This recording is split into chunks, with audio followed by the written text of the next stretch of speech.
Welcome! Today we're going to clear the document jam error on your Brother machine.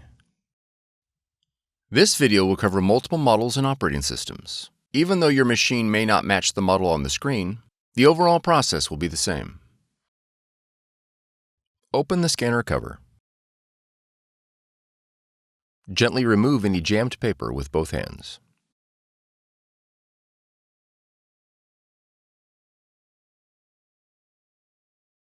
Pull down the scanner glass cover and check for paper scraps.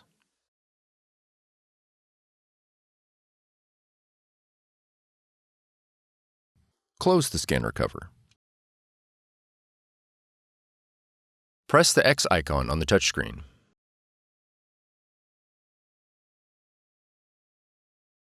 For more tutorials, FAQs, and videos, visit us at www.brother-usa.com.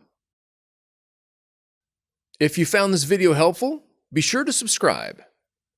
Thank you for choosing Brother.